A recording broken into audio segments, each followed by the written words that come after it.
রাত 12টা, আপনি বিছানায় শুয়ে আছেন, হাতে ফোন।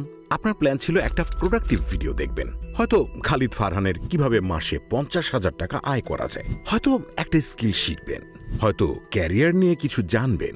ভিডিও শুরু করলেন, 10 মিনিটের ভিডিও, তারপর আরেকটা ভিডিও, জাস্ট ওয়ান মোর, তারপর আরেকটা আরেকটা আরেকটা। এখন আপনার ঘুম ভাঙছে, চোখে অ্যালার্ম ক্লকের সময় দেখছেন, রাত 2:47।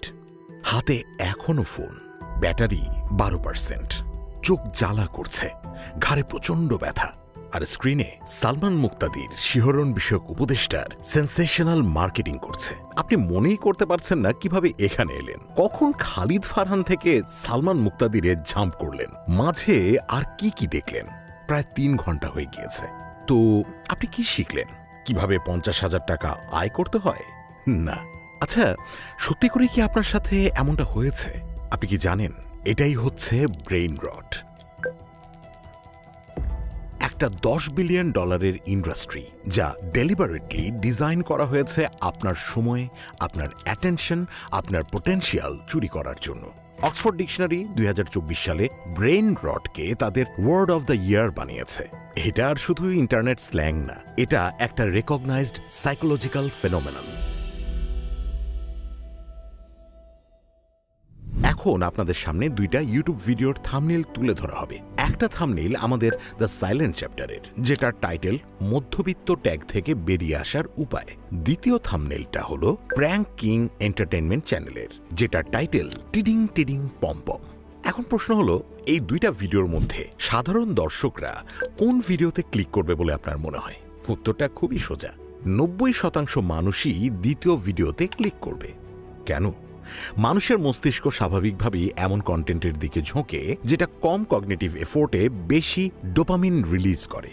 অপরদিকে বিশ্লেষণধর্মী বা সামাজিক ভিডিও দেখতে গেলে মস্তিষ্ককে চিন্তা করতে হয়, যা ব্রেইন বরাবরই এড়িয়ে যেতে চায়। দ্য সাইলেন্ট চ্যাপ্টারের আজকে পর্বে আমরা ব্রেকডাউন করব কিভাবে তথাকথিত ব্রেইন রট কন্টেন্ট নিঃশব্দে আমাদের সবচেয়ে মূল্যবান সম্পদ সময় ধ্বংস করছে, এবং সবশেষে আমরা আপনাদের হাতে তুলে দেব একটা প্র্যাকটিক্যাল ফ্রেমওয়ার্ক, যার মাধ্যমে আপনি শিখবেন কিভাবে এই কন্টেন্ট ফাঁদ থেকে নিজেকে রক্ষা করবেন।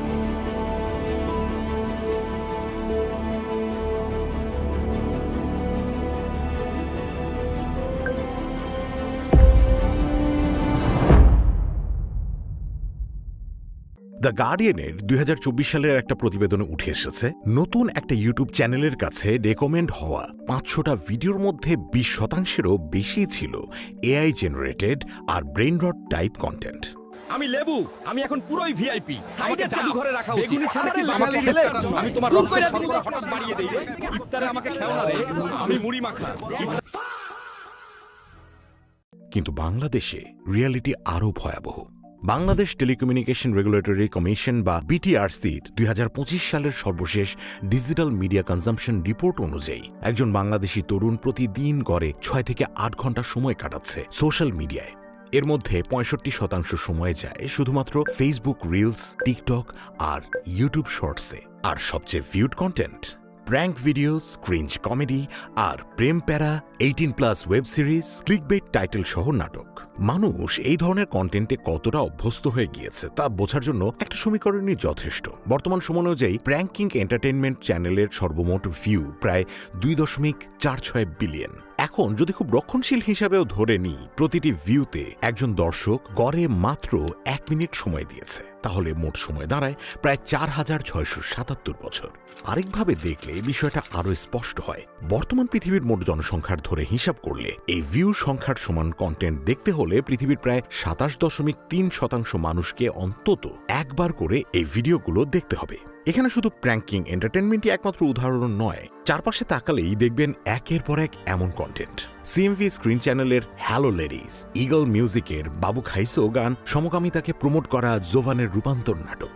চলুন দেখি কিছু বাংলা নাটকের ক্লিকবেট নাম, যেমন প্লে বয়, গার্লফ্রেন্ডের চাপ, এক্সট্রা বয়ফ্রেন্ড, বউ তো নয় যেন সিসি ক্যামেরা, ব্যাড সেন্স, বাবার পান্দে ছেলের কান্দে, শোবার ঘর, এমন আরো অসংখ্য যা বলে শেষ করা যাবে না। তারপর আছে বঙ্গ, চরকি, হইচয়ের মতো প্ল্যাটফর্মস। এখন যেসব কন্টেন্ট আসছে তার একটা বড় অংশই শুধুমাত্র সেন্সেশনালিজম আর অ্যাডাল্ট কন্টেন্ট দিয়ে ভিউয়ারশিপ টানার চেষ্টা করছে তারা। বঙ্গবিডি মুভি ইউটিউব চ্যানেলে খেলতে খেলতে স্বামী ক্লান্ত টাইটেলের ভিডিও, যার ভিউজ 2.3 মিলিয়ন। এখনকার ওয়েব সিরিজগুলো ঠিক যেমন স্টার জলসা বা জি বাংলার সিরিয়াল, একই গল্প বারবার। ধনী গরিবের প্রেম, ফ্যামিলি ড্রামা, বউ শাশুড়ির ঝগড়া আর মডার্নিজমের নামে ওয়েব সিরিজ। এখানে ওয়েস্টার্ন লাইফস্টাইলের নকল করা হয় ধূমপান, মদ্যপান সম্পর্কের জটিলতা দেখিয়ে নিজেদের আধুনিক প্রমাণ করার চেষ্টা। মানুষের মনোভাবটাই এমন বিবর্তিত হয়েছে যে নেতিবাচক, আবেগপ্রবণ আর সেন্সেশনাল তথ্য দ্রুত আকর্ষণ করে। এছাড়াও আমরা বাঙালি, আমরা চাই সবকিছু হোক সহজ এবং রেডিমেড। এ কারণেই ড্রামা, প্র্যাঙ্ক বা কন্ট্রোভার্সিয়াল ভিডিওগুলো বেশি শেয়ার ও বেশি করে দেখা হয়। এই যেমন প্র্যাঙ্কিং এন্টারটেনমেন্ট চ্যানেলের সোশ্যাল গ্যাং টাইটেলের একটা ভিডিওতে দেখা যায় একজন শিক্ষক তার ছাত্রীকে বলছে, বাঘ হওয়া যাবে না, বিড়াল হয়ে থাকতে হবে, আর শাস্তি হিসেবে তাকে বিড়ালের মতো ম্যাও করতে বলা হচ্ছে। এখন প্রশ্ন হলো, এই দৃশ্য দেখে আমরা আসলে কি শিখলাম? কোনো নতুন তথ্য, কোনো নৈতিক শিক্ষা, নাকি চিন্তা করার মতো কোনো বিষয়? কিছুই না। ভিডিওটাতে দেখা যাচ্ছে একটা ছেলে ও মেয়ে ডেট করার জন্য আবাসিক হোটেলে গিয়েছে এবং এরপরেই তারা আবার পুলিশের হাতে কট খেয়ে গিয়েছে। এখানেই শেষটা। আরও একটু ঘাটাঘাটি করলেই সামনে আসে এই তথাকথিত ওয়েব সিরিজের গভীর জলের মাছ, সুইট 16, যমজ বউ। ইতোমধ্যে একটা গান নিয়ে আলোচনা হয়েছে, সেটা হচ্ছে ওই টিডিং টিডিং পং পং। এর পাশাপাশি রয়েছে ঢাকা টু খুলনা, একটু ভালোবাসো না এবং লেখাপড়া করে যে গাড়ি ঘোড়ায় চড়ে সে, এ ধরনের সহজ চটকদার লিরিক। আর মজার ব্যাপার হলো, এগুলোতে ভিউ কমপক্ষে 50 মিলিয়ন থেকে শুরু করে কোনোটাতে 100 মিলিয়নেরও বেশি। এখন প্রশ্ন হলো, এর পরেও প্রতিনিয়ত এই ব্রেইন রট টাইপের কন্টেন্ট কেন দেখি আমরা? আপনারা যারা এই ভিডিওটা এই মুহূর্তে দেখছেন, তাদের মধ্যে অধিকাংশ ভিউয়ারই ইংরেজিতে কিন্তু দুর্বল। আপনি হয়তো একাধিকবার ভেবেছেন ইংরেজি শিখবেন, শুরুও করেছেন, কিন্তু 2-1 দিন পরই থেমে গিয়েছেন। কেন? কারণ তখন আপনার মস্তিষ্ক শর্টকাট চায়। সে খুব দ্রুত আনন্দ এবং সফলতা পেতে চায়। এই প্রবণতাকেই মনোবিজ্ঞানের ভাষায় বলা হয় এফোর্ট অ্যাভয়েডেন্স বায়াস। অর্থাৎ যে কাজ করতে গেলে বেশি চেষ্টা, বেশি সময় আর বেশি মানসিক শক্তি লাগে, আমাদের মস্তিষ্ক স্বাভাবিকভাবেই সেটাকে এড়িয়ে যেতে চায়। আর ব্রেইন রট কন্টেন্টে না ভাবতে হয়, না চিন্তা শক্তি লাগে, শুধু দেখো আর স্ক্রল করো। স্ট্যানফোর্ড ইউনিভার্সিটির 1960-এর দশকের বিখ্যাত মার্শম্যালোর টেস্টের কথা মনে আছে? বাচ্চাদের সামনে মার্শম্যালো রাখা হয় আর বলা হয়, তুমি এখন একটা খেতে পারো, কিন্তু 15 মিনিট ওয়েট করলে 2টা পাবে। 2018 সালে এই টেস্টে 50 বছর পরে ফলো আপ স্টাডি করা হয়। দেখা গিয়েছে যে বাচ্চারা ডিলেড গ্র্যাটিফিকেশন করতে পেরেছিল, মানে ওয়েট করতে পেরেছিল, তারা অ্যাডাল্ট লাইফে বেশি সাকসেসফুল, বেটার স্যাট স্কোরস, লোয়ার বিএমআই এবং হেলদিয়ার রিলেশনশিপস পেয়েছে। ঢাকা ইউনিভার্সিটির সাইকোলজি ডিপার্টমেন্টের 2025 সালের সবচেয়ে সাম্প্রতিক স্টাডি বলছে, বাংলাদেশের ইউনিভার্সিটি স্টুডেন্টরা যারা ডেইলি 4 ঘন্টার বেশি সোশ্যাল মিডিয়া ইউজ করে, তাদের অ্যাসাইনমেন্টে concentration time average 5.8 minute, book reading endurance মাত্র 2 থেকে 3 পেজ, আর লেকচারে ফোকাস প্রথম 8 থেকে 10 মিনিট পরেই অ্যাটেনশন ড্রিফট করা শুরু করে। বর্তমানে চলছে শর্ট কন্টেন্টের যুগ। মানুষ প্রতিনিয়ত স্ক্রল করেই যাচ্ছে, আর এটাকেই বলা হয় doom scrolling. Bangladesh institute of ICT in development, সংক্ষেপে BIID এর তথ্য অনুযায়ী বাংলাদেশের একজন তরুণ প্রতিদিন গড়ে 5 থেকে 8 ঘন্টা সময় কাটাচ্ছে সোশ্যাল মিডিয়ায়। আমরা ধরে নিলাম এর মধ্যে অন্তত 2 ঘন্টা সময় সে শুধু স্ক্রল করেই কাটাচ্ছে। এখন এই হিসাবটায় মনোযোগ দিন। প্রতিবার স্ক্রল করলে যদি গড়ে 20 সেন্টিমিটার করে স্ক্রিন ওপরে ওঠে এবং এই স্ক্রল যদি হয় 5 সেকেন্ডে একবার, তাহলে একজন তরুণ দিনে স্ক্রল করছে প্রায় 288 মিটার। 30 দিনে সেটা দাঁড়ায় 8.64 কিলোমিটার, আর 1 বছরে মোট দূরত্ব গিয়ে দাঁড়ায় প্রায় 104 কিলোমিটার, যা বুর্জ খলিফার উচ্চতার প্রায় 125 গুণ এবং প্রায় 12টা মাউন্ট এভারেস্টের সমান। আর এই 104 কিলোমিটার স্ক্রল করে আপনি কি পেলেন? কোনো স্কিল, কোনো নলেজ, কোনো গ্রোথ? না, শুধু সময়টাই গিয়েছে। প্রতিবার আপনি স্ক্রল করেন, একটা নিউ ভিডিও দেখেন, আপনার ব্রেইনে মাইক্রোডোজ ডোপামিন রিলিজ হয়। এটা হলো সেম মেকানিজম যা কাজ করে ড্রাগ অ্যাডিকশনে, গ্যামলিংয়ে এবং অ্যালকোহলিজমে। হার্ভার্ড মেডিসিন স্কুলে 2019 সালের একটা গ্রাউন্ড ব্রেকিং স্টাডি বলছে, social media platforms are designed using the same principles as slot machines in casinos. মানে এটা অ্যাক্সিডেন্ট না, এটা ইঞ্জিনিয়ারিং। ডেলিবারেটলি ডিজাইন করা হয়েছে আপনাকে অ্যাডিক্টেড করার জন্য। এটা সেই ইঞ্জিনিয়ারিং, বুঝতে পেরেছেন তো? মনে আছে একেবারে শুরুতেই আমরা বলেছিলাম আমরা এখন আর কন্টেন্ট নিজে বেছে দেখি না, আমরা দেখি অ্যালগোরিদম যা দেখায়। এই টার্মটিকেই বলা হয় অ্যালগোরিদম ইনডিউসড হেল্পলেসনেস। নতুন একটা ইউটিউব বা ফেসবুক অ্যাকাউন্ট তৈরি করে ব্রাউজ করলে দেখবেন প্রথম 50টা রেকমেন্ডেড কন্টেন্টের প্রায় 75 থেকে 80% হবে ক্লিকবেট থাম্বনেইলস, সেনসেশনাল টাইটেলস অথবা লো এফোর্ট হাই এঙ্গেজমেন্ট কন্টেন্ট। কেন? কারণ অ্যালগোরিদম জানে এই টাইপের কন্টেন্টে সবচেয়ে বেশি মানুষ ক্লিক করে। সমস্যা শুরু হয় তখনই যখন আপনি এই ট্র্যাপে পড়ে কোনো একটা কন্টেন্টে ক্লিক করেন। পরবর্তীতে একই ধরনের কন্টেন্ট বারবার ঘুরে ফিরে আপনার সামনে আসতে থাকে। ধীরে ধীরে আপনার পুরো ফিড ভরে যায় ওই একই টাইপের কন্টেন্ট দিয়ে। এটা কি বলা হয় ইকো চেম্বার। ফলাফল, মানুষের ভিন্ন মত শোনার, নতুন কিছু শেখার, ক্রিটিক্যাল থিঙ্কিং করার ক্যাপাসিটিটাই নষ্ট হয়ে যায়। আপনি যদি একবার সালমান মুক্তাদিরের শিহরণ জাগানো ভিডিও দেখেন, পরের দিন ফিডে আসবে 18+ ক্লিপ, আর তার পরের দিন প্র্যাঙ্ক কিং এন্টারটেইনমেন্ট। ধীরে ধীরে আপনার পুরো ফিড হয়ে যাবে শুধু প্র্যাঙ্ক ভিডিওর অশ্লীল কন্টেন্টের ওয়্যারহাউস। আর আপনি ভাববেন, হ্যাঁ, মানুষ তো এটাই দেখে, তাহলে এটা নিশ্চয়ই normal. No, this is not normal by any means. It's algorithmic manipulation. এতক্ষণ ভিডিও দেখতে দেখতে ভাবছেন, তাহলে আমি কিভাবে এসব কন্টেন্টের থেকে নিজেকে রক্ষা করব? আর এই কথা ভেবেই আমাদের দ্য সাইলেন্ট চ্যাপ্টার আপনাদের জন্য নিয়ে এসেছে the 4 layer audience defence framework. Layer 1, awareness বা সচেতনতা। প্রথম ধাপটি হলো নিজের সাথে সৎ হওয়া। নিজেকে 3টি প্রশ্ন করুন। 1, আপনি যে কন্টেন্ট দেখছেন আপনি কি সেটি নিজে খুঁজে বের করে দেখছেন, নাকি অ্যালগোরিদম যেটা দেখাচ্ছে সেটাই দেখছেন? 2, ভিডিও শেষ হওয়ার পর নিজেকে জিজ্ঞাসা করুন, এটা দেখে কি আপনি কিছু শিখলেন, নাকি শুধুই সময় নষ্ট হলো?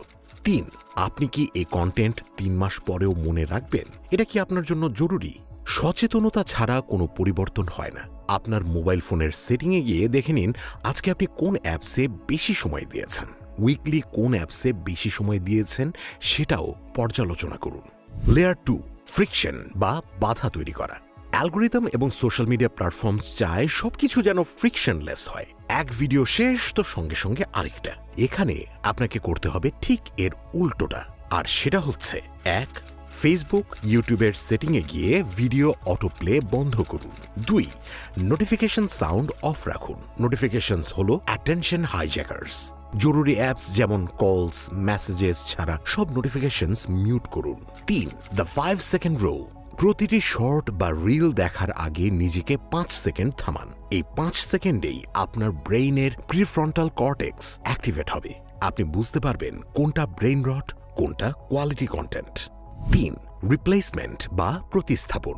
মানুষের ব্রেইন শূন্যস্থান পছন্দ করে না, তাই লক্ষ্য হবে ভুল জিনিসের বদলে সঠিক জিনিস দেখা। আর সেই ক্ষেত্রে আপনারা করতে পারেন 1, র্যান্ডম শর্টসের বদলে নির্দিষ্ট ক্রিয়েটরসের ভিডিওগুলো দেখুন। 2, ফর ইউ ফিড বাদ দিয়ে শুধু ফলোয়িং ট্যাব ব্যবহার করুন।